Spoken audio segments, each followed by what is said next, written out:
नमस्कार दोस्तों, मैं हूं तुषार त्यागी और आपका अनअकैडमी आरपीएससी लाइव जो चैनल है इस पे स्वागत करता हूं। कल जो हमने बात करी थी, बेसिकली कॉलेज लेक्चर की हमने बात करी थी। कॉलेज लेक्चर की जो वैकेंसी आई है उसके बारे में मैंने आपको बताया था।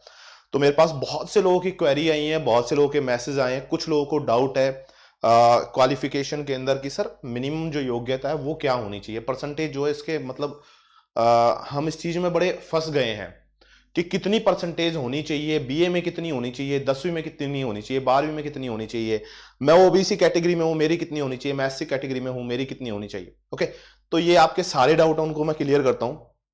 तो यहां पे देखना शुरू करते हैं। फर्स्ट ऑफ ऑल यहां पे जो योग्यता की बात करी गई है, पहली बात इसने जो आपका गुड एकेडमिक रिकॉर्ड की जो बात करते हैं, गुड एकेडमिक जो है उसकी परिभाषा जो है वो क्या बोल रहा है, ये बोल रहा है कि 10वीं 12वीं और ग्रेजुएशन। ठीक, तो ग्रेजुएशन अगर मैं बोलूं आपका 10+2+3, ओके, ये आपका यहां पे जो एग्रीगेट है ना, तीनों का औसत जो कह रहा है वो न्यूनतम कितना होना चाहिए, 55% होना चाहिए, तीनों का एवरेज। पहली तो बात ये आ जाती है आपकी कि सर आपका लगभग लगभग मैं बोल सकता हूं जो 10वीं जो है, यहां पे भी मेरे या मैं बोल सकता हूं कि बीए के अंदर मेरे 60% आ रहे हैं, 65 आ रहे हैं। और वहां पे मैं बोल सकता हूं कि 10वीं और 12वीं जो है हो सकता है कि 10वीं मेरे 50% दिखाई दे रहे हैं, 12वीं के अंदर मेरे 58% दिखाई दे रहे हैं। मतलब अगर आप एग्रीगेट इन तीनों पे 55 से ऊपर जा रहे हो ना, तो आप योग्य हो 10वीं की, 12वीं की और बीए की। दूसरी चीज, अगर आप आरक्षित श्रेणी में हैं तो आपको 5% की क्या इसके अंदर एग्रीगेट में यहां पे छूट दी जाएगी। एग्रीगेट में पहली तो ये शर्त पूरी करेंगे आप। ठीक, दूसरी शर्त क्या है, 10वीं या 12वीं, या तो 10वीं में या 12वीं में किसी से एक के अंदर है ना आपके न्यूनतम 50% अंक होने चाहिए। या तो मैं बोल सकता हूं कि सर 10वीं में मेरे तो 40% है और 12वीं में मेरे 55% है, क्या मैं योग्य हूं? बिल्कुल आप योग्य हो। किसी एक के अंदर मांग रहा है ये, है ना। देन सर अच्छा यहां पे अब तो 10वीं में 40% आ गए, मैं तो बाहर आ गया। बिल्कुल बाहर नहीं आए, आप ये योग्यता पूरी कर रहे हो। और अगर यहां पे आपके एग्रीगेट 55 बन रहे हैं तीनों के, तो भी आप योग्य हो, आप बाहर नहीं होगे। कई लोगों ने ऐसी भ्रांति बता रखी है कि 10वीं में तेरे तो 40% है तो फॉर्म ही नहीं भर सकते हो तुम, या ये वैकेंसी आपके लिए नहीं है, आपका एकेडमिक रिकॉर्ड सही नहीं है। ये गलत बात है, ऐसा नहीं है। यहाँ पे साफ साफ गुड एकेडमिक रिकॉर्ड में इसमें मेंशन करा हुआ है। देन सर उसके बाद में आगे देखना शुरू करता हूं। स्नातक स्तर पर न्यूनतम जो है वो आपके 50% अंक होने चाहिए। अच्छा जरा ये देखो, ये 10वीं और 12वीं जो है ना, क्या इसके अंदर छूट है? बिल्कुल सर, इसके अंदर भी यहाँ पे छूट दे रखी है। मैं बोल सकता हूँ आपका कैटेगरी के अंदर मैं हूं तो 5-5% की छूट है। स्नातकोत्तर स्तर पर आप 50% अंक आपके होने चाहिए स्नातक स्तर पर, यानी कि मैं बात करता हूं ग्रेजुएशन की, मिनिमम आपके 50% होने चाहिए। पर ये ध्यान रखना, ये 55% वाली है ना, ये योग्यता आप पूरी करोगे। ओके, देन सर स्नातकोत्तर स्तर की बात करता हूं, मैं एमए की बात करता हूं। एमए में मेरे 55% अंक जो हैं वो होने चाहिए। बिल्कुल अगर मैं एससी में हूं, एसटी में हूं, ओबीसी में हूं तो मेरे 50%। देखो आप देखना शुरू करेंगे, इसमें जो योग्यता मांगी हुई है वो नेट मांगी हुई है। अगर आप नेट क्वालिफाई है ना तो भर सकते हैं, या फिर आप अपियरिंग में है तो भी आप भर सकते हैं। अब सर ध्यान रखना, नेट का फॉर्म जो है ना, जिसके जनरल कैंडिडेट के ग्रेजुएशन में 55% नहीं है, वो नेट का फॉर्म ही फिल नहीं कर सकता है। कैटेगरी के अंदर कोई है, ओबीसी में है, एससी एसटी के अंदर है, उसके अगर 50% से कम है तो वो नेट का फॉर्म ही फिल नहीं कर सकता है ना। तो यहां पे आप देख लो, एमए के अंदर जो है जनरल कैटेगरी में 55 और में आप 5-5% कम कर दो, यानी कि 50% से अधिक होने चाहिए। स्नातक स्तर पर आपके न्यूनतम 50% होने चाहिए। देन उसके बाद में 10वीं और 12वीं में से किसी एक में न्यूनतम 50% अंक होने चाहिए, किसी एक के अंदर। और उसके अलावा मैं देखना शुरू करता हूं आगे ऊपर आपका, तो 10वीं और 12वीं जो है या ग्रेजुएशन जो है, इनका तीनों का जो एग्रीगेट है ना, ये आपका कितना होना चाहिए, 55% होना चाहिए। ओके, अब कुछ लोगों की और क्वेरी आई है मेरे पास में। क्वेरी क्या आई है, कुछ लोग मेरे को ऐसे कह रहे हैं कि सर मैं लास्ट अपेयरिंग हूं, मतलब मैं नेट क्वालिफाई नहीं हूं और मैंने नेट का फॉर्म भर रखा है दिसंबर का, क्या मैं फॉर्म फिल कर सकता हूं? या फिर मैं एमएससी या एमए फाइनल ईयर में हूं, क्या मैं फॉर्म फिल कर सकता हूं या कर सकती हूं? बिल्कुल आप कर सकते हैं। देखो अगर आप पे डिग्री नहीं है तो भी आप फॉर्म फिल कर सकते हैं, फॉर्म भरने से कोई नहीं रोक रहा है आपको। आप एग्जाम भी दे सकते हैं, उसमें भी कोई रोक टोक नहीं है। आप एमए भी नहीं है तो भी आप दे सकते हो, है ना, कोई दिक्कत नहीं है उसके अंदर। पर दिक्कत कहां आएगी, लास्ट जब आप इंटरव्यू देने जा रहे हैं ना जिस दिन, उस दिन इंटरव्यू के वक्त आपके पास ये डिग्रियां या ये जो योग्यताएं है ना, ये पूरी होनी चाहिए। साक्षात्कार वाला जब स्टार्ट हो रहा है पहला दिन, मतलब आपका इंटरव्यू मान लिया मैंने 10 तारीख को है, 10 मई को है, पहला इंटरव्यू 5 मई को हो रहा है, तो 5 मई से पहले जो है आप पे सारी योग्यताएं जो हैं ये होनी आवश्यक है। ओके।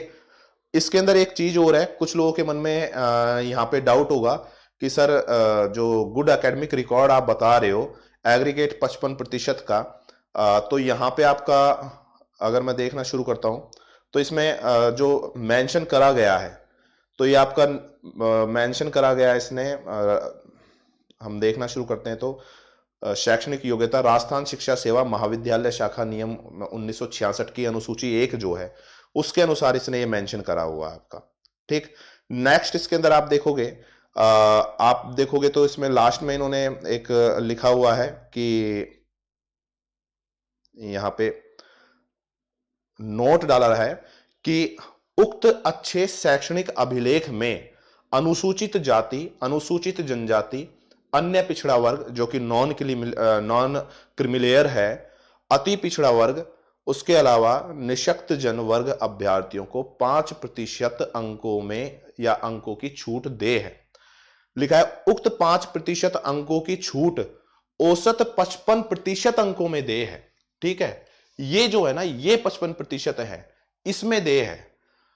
अगर आप SC ST OBC में है तो यहां पे 55 है ना, तो आपको 50 तीनों का एग्रीगेट 10वीं 12वीं और BA का जो एग्रीगेट है यहां पे दे है आपका। एक ये स्नातकोत्तर जो है ना यहां पे भी दे होगी आपका। ठीक, फिर नीचे लिख रहा है ये कि सेकेंडरी, सीनियर सेकेंडरी, स्नातक तीनों परीक्षा के अंकों में पृथक पृथक रूप से 5-5% अंकों की छूट दे नहीं होगी, है ना। मतलब यह है कि 10वीं 12वीं जो है ना न्यूनतम यहां पे आपका 10वीं या 12वीं में से किसी में एक 50 होने चाहिए। अब ऐसा नहीं है कि सर मैं कैटेगरी के अंदर हूं या कैटेगरी में मैं आती हूं, मैं OBC कैटेगरी में हूं या फिर मैं आपका SC कैटेगरी में हूं या मैं आपका ST कैटेगरी में हूं, तो यहां पे मेरे को 5% की छूट होगी, नहीं होगी। आपको सीधा कह रहा है, यहां पे साफ मेंशन करा हुआ है कि यहां पे छूट दे नहीं होगी, ये आप ध्यान रखना।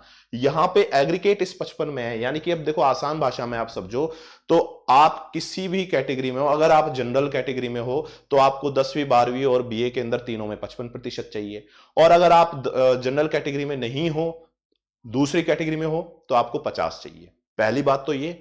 दूसरा, आप भले ही किसी भी कैटेगरी में आ रहे हो, 10वीं या 12वीं में से किसी एक के अंदर आपको 50% अंक की आवश्यकता है। तीसरा, भले ही आप किसी भी कैटेगरी के अंदर आ रहे हो तो स्नातक स्तर जो दिखाई दे रहा है, ग्रेजुएशन जो दिखाई दे रहा है, यहां पे आपको 50% जो अंक हैं ये लेके आने होंगे आपके। ठीक, उसके बाद में जो लास्ट स्नातकोत्तर दे रखा है यहां पे आपको 5% की छूट है कैटेगरी में, और जनरल को 55% की। ठीक, नेट सेट जो है ये आपका अनिवार्य उत्तीर्ण, मतलब अनिवार्यता है इसके अंदर, आप नेट क्वालिफाई होने चाहिए। नेट एलिजिबल टेस्ट जो नेशनल एलिजिबिलिटी टेस्ट है वो उसका सर्टिफिकेट होना चाहिए आपके पास में, पर जरूरी नहीं है कि फॉर्म भरते वक्त आपके पास में वो आपका सर्टिफिकेट हो। आप इस बार नवंबर का जो नेट दे रहे हैं आप इसके अंदर अपियर हो सकते हैं, इंटरव्यू तक आपके पास ये होनी चाहिए। अगर आप फाइनल ईयर में हैं और आपको लगता है कि इंटरव्यू से पहले आप ये सारी चीजें कर लेंगे तो आप इसको भर सकते हैं फॉर्म को, कोई मनाही नहीं है। अब बहुत से लोगों के कुछ के क्वेश्चंस हैं, जैसे कि सर मैं इस साल MSc फर्स्ट ईयर कर रहा हूं, क्या मैं अप्लाई कर सकता हूं? बिल्कुल आप कर सकते हैं, इंटरव्यू तक ये योग्यताएं पूरी होनी चाहिए आपके पास में। दूसरा, सर इंटरव्यू तक क्लियर करें तो क्या एलिजिबल है? सर इंटरव्यू तक ये सारी क्लियर करें तो एलिजिबल है, बिल्कुल, ये मैं बता चुका हूं आपका। देन एक ने पूछा है आपका सर BA में कम मार्क्स हैं बहुत में, तीनों ईयर आपका कंप्यूटर 3 ईयर का BA में मेरे बहुत कम मार्क्स हैं, कोई मतलब ये आपके लर्नर ने पूछा है कि BA में इनके मार्क्स जो हैं वो कम हैं और इन्होंने 3 ईयर का कंप्यूटर इंजीनियर डिप्लोमा करा है। ठीक, तो क्या डिप्लोमा ग्रेजुएशन के इक्विवेलेंट माना जाता है? देखिए, डिप्लोमा और डिग्री दोनों में अंतर होता है। ठीक, ग्रेजुएशन जो है ना वो डिग्री है, डिप्लोमा नहीं है आपका। तो अगर आप पे पास में स्नातक उस पे डिग्री पे उस डिप्लोमा पे लिखा हुआ है कि आपका +3 का ये डिप्लोमा है और इज इक्विवेलेंट टू डिग्री, अगर उस पे लिखा हुआ है कि डिप्लोमा डिग्री के बराबर मान्य है तो आप होंगे, अदरवाइज आप नहीं होंगे सर। ओके, नेक्स्ट सर, एक ने पूछा है कि सर नेट का फॉर्म जो है फिल कर सकते हैं, इंटरव्यू कब तक होगा। तो सोनम आपने क्वेश्चन पूछा इंटरव्यू कब तक होगा, तो देखो अब पेपर तो मैं करवा नहीं रहा हूं तो मैं बता नहीं सकता, ना ही मेरा कोई रिलेटिव आरपीएससी में है जो मैं पूछ के उससे बता सकूं आप लोगों को कि भाई इंटरव्यू कब तक करवाओगे आप लोग, है ना। तो ध्यान रखिएगा, कभी भी कोई भी वैकेंसी आती है तो दिसंबर इसका फॉर्म लास्ट डेट है आपका दिसंबर में, और उसके 3 महीने बाद आप कभी भी पेपर मान सकते हैं, यानी कि जनवरी फरवरी मार्च के बाद में कभी भी आप पेपर मान सकते हैं कि मार्च के बाद में किसी भी दिन ये पेपर हो सकता है। अगर मतलब एक वर्ग जो है अपने उसने आवाज नहीं उठाई तो ठीक है, कोई रोड़ा नहीं आया बीच में, क्योंकि अपने राजस्थान के अंदर भर्तियों में रोड़े बहुत आते हैं यार, कोई बीच में एक रोड़ा नहीं आया, कोई मतलब रुकावट नहीं आई, सब कुछ सही चलता रहा, तो ये वैकेंसी जो है 3 महीने बाद कभी भी गवर्नमेंट इसको करवा सकती है। तो इंटरव्यू तक अगर आप दिसंबर का नेट, ये इस बार जो नेट दे रहे हैं जून वाला, दिसंबर वाला भी नेट आई होप सो आपका हो जाएगा, जल्दी करवाई गवर्नमेंट उसको, तो आप इसको फिल कर सकते हैं। ठीक, एग्जाम कब तक होगा मैं नहीं बता सकता, मैंने बता दिया कि आपका ये 3 महीने बाद कभी भी एग्जाम हो सकता है। और सर क्या अदर इंडिया नेशनल अपीयर हो सकते हैं इस एग्जाम में। यार आप पे इंडिया की सिटीजनशिप नहीं है, आप कैसे इसको मतलब अपीयर कर सकते हैं। राजस्थान का पहला अच्छा खासा पेपर होने वाला है ना, तो नहीं, गवर्नमेंट सर्वेंट गवर्नमेंट जॉब में रिस्ट्रिक्शंस होती हैं, नहीं कर सकते हैं। ठीक, देन उसके बाद में सर मैंने बीए एलएलबी और नेट किया हुआ है, ग्रेजुएशन कौन सी होगी, एलएलबी होगी या बीए होगी। देखिए आपका बैचलर, मैं अगर एलएलबी की बात करता हूं तो वो भी बैचलर की डिग्री होती है, ठीक है। और ये अगर आपने बीए करा हुआ है तो ये भी मैं बोल सकता हूँ एक बैचलर की डिग्री होती है, तो आपकी बेसिकली बीए जो है आप इसको मेंशन यहाँ पे कर सकते हैं। उसके बाद में नेट इन कॉमर्स वाला बिजनेस एडमिनिस्ट्रेशन के सब्जेक्ट में अप्लाई कर सकता है। देखिए बिजनेस एडमिनिस्ट्रेशन का अलग से एक नेट होता है, अगर आप नेट का पेपर देखेंगे, और यहाँ पे सीधी सी बात है, जिस सब्जेक्ट में आपने पीजी करा हुआ है आप उसी के अंदर नेट होने चाहिए। अब ऐसा नहीं है कि मैंने ज्योग्राफी में नेट करा हुआ है और मैं आपका हिस्ट्री का भर दूं, हिस्ट्री के अंदर भले ही मैं हूँ, नेट मेरा ज्योग्राफी का है, मैं नहीं भर सकता उसको। नेक्स्ट एक क्वेश्चन है कि नेट विथ जेआरएफ चाहिए या बस असिस्टेंट प्रोफेसर चल जाएगा। नेट जेआरएफ एक स्कॉलरशिप होती है नेट के अंदर, तो वो स्कॉलरशिप के लिए होता है, एलिजिबिलिटी होती है, उसमें आप रिसर्च करते हैं तो स्कॉलरशिप दी जाती है।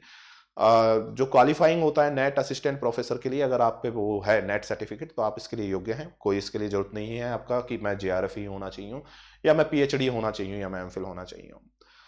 नेट क्वालिफाई नहीं हूं, एमएससी हो चुकी है, क्या मैं फॉर्म भर सकता हूं। बिल्कुल, अगर आप नेट क्वालिफाई नहीं है तो भी आप भर सकते हैं, बट इंटरव्यू तक आपको नेट सर्टिफिकेट चाहिए, ठीक है। एक कह रहे हैं सर कोर्स स्टार्ट करो प्लीज, और एक कह रहे हैं थैंक यू, तो थैंक यू, वेलकम आपका। कोर्स स्टार्ट करो तो बिल्कुल मैं ऑप्शनल ज्योग्राफी जो है उसका मैं कोर्स स्टार्ट करूंगा आने वाले टाइम पे। अभी मैं थोड़ा सा वेट कर रहा हूँ कि जो सिलेबस नया है, गवर्नमेंट जो है सिलेबस की इसके अंदर बात करी गई है नोटिफिकेशन में कि हम सिलेबस आउट करेंगे, तो सिलेबस ये कौन सा आउट करेंगे, क्या पुराने सिलेबस को ही रखेंगे, क्या ये सिलेबस जो है उसमें कुछ चेंजेस करेंगे, नया सिलेबस लेके आएंगे।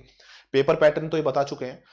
तो अभी तक क्या करा जाए सर, तो करा ये जाए कि अगर आप ये पेपर देना चाहते हो, अगर आप इसके इच्छुक हो, तो जो पेपर फर्स्ट जो होगा, मतलब पेपर थर्ड जो होगा, यानी कि एक राजस्थान सामान्य ज्ञान का जो पेपर होगा जिसपे 50 क्वेश्चंस आपके आएंगे, तो वहां पे आप हिस्ट्री हो गया राजस्थान की, राजस्थान का इतिहास कला संस्कृति, राजस्थान का भूगोल और राजस्थान का प्रशासन एडमिनिस्ट्रेशन जो है उसको आप तैयार करना शुरू कर दीजिए, क्योंकि वो बहुत बड़ा एक पोर्शन होता है। और अगर आप मतलब नॉन आर्ट्स स्ट्रीम से हैं और आपको लगता है कि सर राजस्थान ज्योग्राफी हिस्ट्री और पॉलिटी जो है याद करना मेरे लिए आसान नहीं है, बेसिक से मैं कहाँ से स्टार्ट करूं, तो board of secondary education Rajasthan की आप बुक्स देखिएगा, पिछली बार के पेपर में वहां से बहुत क्वेश्चंस निकले थे। वहां पे स्पेशली अब बोर्ड ऑफ सेकेंडरी एजुकेशन के अंदर स्पेशली आपको हिट किसको करना है, राजस्थान इतिहास कला संस्कृति, राजस्थान भूगोल, और राजस्थान के अंदर राज्य व्यवस्था और राजस्थान की अर्थव्यवस्था, ये 4 चीजें आपको हिट करनी है, या इन्हीं को देखना है। अब ऐसा नहीं है कि इसके अंदर बोर्ड ऑफ सेकेंडरी एजुकेशन की मैं सारी किताबें पढ़ दूं, नहीं पढ़नी है, ये निश्चित राजस्थान स्पेशल टॉपिक आपको पढ़ने हैं। कुछ क्वेश्चंस जैसे आते हैं, खड़ीन हो गया, टोबा हो गया, ये जल संरक्षण पद्धतियां, इसके बारे में कुछ आपके मैं बोल सकता हूँ प्रशासनिक व्यवस्थाओं के बारे में क्वेश्चंस यहाँ पे आ जाते हैं। लगभग 100 क्वेश्चन होते हैं, 50 नंबर का होगा वो, 100 क्वेश्चन आएंगे, ध्यान रखना। 0.50 मार्क्स का एक क्वेश्चन होता है उसके अंदर और 1/3 नेगेटिव मार्किंग होती है। तो ये पैटर्न रहेगा। आई होप सो आपको सारी चीजें क्लियर हो गई होंगी। और भी किसी को कोई डाउट है तो आप ये कोर्सेज मेरे देख सकते हैं यहाँ पे। अदरवाइज पेपर फर्स्ट का जो है वो डेफिनेटली कंफर्म पेपर फर्स्ट का कोर्स अनअकैडमी पर आएगा, आपको कल लेक्चर का मिलने वाला है। उसके अलावा अगर आप तैयारी करना चाह रहे हैं, आप आरएस की तैयारी करते हैं, तो उसके कोर्स भी अनअकैडमी पे यहाँ पे मिलेंगे, काफी कोर्सेज यहाँ पे मिलेंगे। अनअकैडमी पे जो क्लासेज होती हैं वो सारी की सारी लाइव होती हैं, और यहाँ पे आप एजुकेटर से बात कर सकते हैं, डायरेक्टली डाउट कुछ क्वेश्चंस जो है पूछ सकते हैं। टेस्ट सीरीज जो है वो यहाँ फ्री ऑफ कॉस्ट होती है। और पेमेंट, अब बात आती है कि सर मैं कोर्स इन फ्यूचर देखना चाहता हूं, तो मेरे को करना क्या होगा? करना क्या, आपको अनअकैडमी पर आना है, और जैसे ही आप अनअकैडमी पर आएंगे तो यहाँ पे आने के बाद आपको गेट सब्सक्रिप्शन करना है। आप जितने भी ड्यूरेशन का कोर्स लेना चाहते हैं, आपको लगता है 6 महीने में मेरा कोर्स पूरा हो जाएगा, 6 महीने का ले लीजिए।